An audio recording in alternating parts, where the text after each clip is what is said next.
After replacing some of their biggest stars from the last few years with perceived downgrades, no one really thought G2 would be able to compete for the LEC title this spring. And following a beatdown into the lower bracket by Fnatic in the first round of playoffs, it looked like they were going to finish in most people's predicted 3rd to 4th range. But then, somehow this happened. As G2, G2 claim their 9th title! So what changed after that series loss to Fnatic, and how did G2 make the perfect lower bracket run happen? Over the course of their 22 games leading up to the Vitality series, G2 only secured 7 Dragon Souls, whereas in the 12 lower bracket games, they managed 8, as a result of a very evident change in mindset. Now let's start by looking at the one series G2 did lose, so that we can contrast it from the rest of them.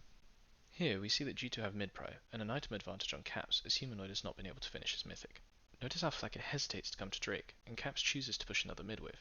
This slight delay means that when Hylissang gets engaged on by Targamas, the reason he doesn't get instantly one-shot is that G2's damage dealers aren't in range to follow up, allowing Hylissang to survive and Fnatic to win the ensuing teamfight. Now for contrast, watch this compilation that was definitely not worth the time it took to make of G2's perfectly synced Drake setups in their lower bracket games. But this is when G2 are winning and already have full control.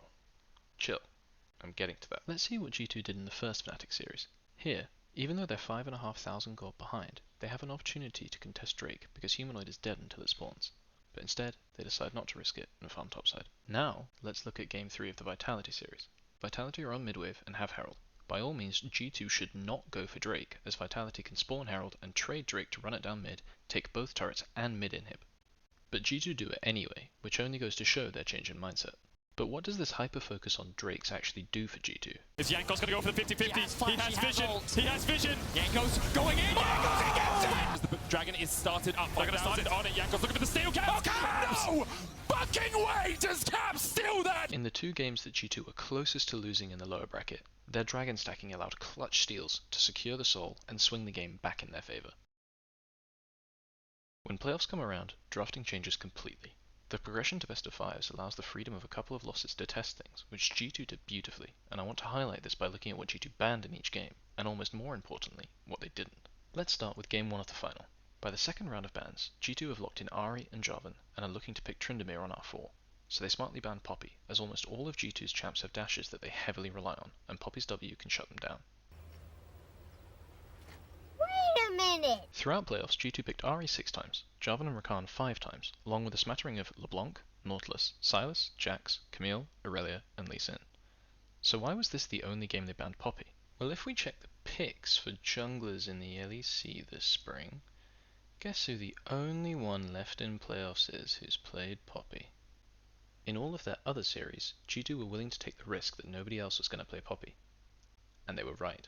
Another thing I want to look at is G2's decision not to ban Humanoid's Signature's Twisted Fate in the lower bracket rematch, despite banning it in all 4 games of the first series. As expected, Humanoid leaps at the opportunity to play Twisted Fate, so G2 are ready for it and lock in their Jarvan Ahri combo. Twisted Fate has no escapes in his kit, and as such can be very susceptible to ganks, which means he has to play scared if his jungler isn't strong enough in the early game to match the opponent's mid-jungle 2v2. This makes Twisted Fate very sad, as he's at his best when he can get mid-prio, and then use his ult to make cross-map plays. Finding out that they can leave Twisted Fate open means that G2 can ban something else like Humanoid's LeBlanc. And finally, a minigame in the Vitality series based on Selfmade's Olaf. In Game 2, G2 leave Olaf open, but in Game 3, G2 ban Olaf after Vitality ban Hecarim, showing that the horse is the only answer they're comfortable with. Interestingly, in Game 1 when G2 are on blue side, they show that they are not willing to play the Olaf themselves by banning it first. The reason they do this is because if Olaf was not banned, Vitality could in theory use their last ban on Hecarim, meaning G2 would either have to first pick Olaf or let it go into the hands of Selfmade without the option of the Hecarim counter. Other nominees in this category include not banning Twisted Fate against Vito, and not letting Zlatan play a single game of Lee Sin or Hecarim. Now it's about time we talk about the elephant, or should I say goat, in the room. Now while all of G2 players definitely increased their performance for the lower bracket run, one of them in particular popped off. The man, the myth, the legend. Flakked. No, seriously, this man had the playoff buff of a lifetime. Across the 12 lower bracket games, Flakked only died 10 times, an average of 0.8 times a game. That's 3 less times than he did in just the first Fnatic series. So as you'd expect when you win 12 games in a row, his experience, gold and CS difference at 15 all went up. But also his carry stats, like his damage share and his damage per gold, improved dramatically. I'm not saying Flakked should have been finals MVP or anything. All I'm trying to point out is that in the lower bracket he performed at a level that we had yet to see from him, which bodes really well for his future. It does have to be said that G2 also got better at playing around him. In this teamfight from the first Fnatic series, G2 leave him isolated to get one shot by Wonder before he can output any damage, whereas in this teamfight against Vitality, Jankos and Broken Blade came back to peel for him, allowing him to carry the fight. G2's turnaround in performance was nothing short of spectacular, and if they can continue to improve at this pace, EU fans have every right to be excited for what they can do at this year's MSI in Busan, Korea.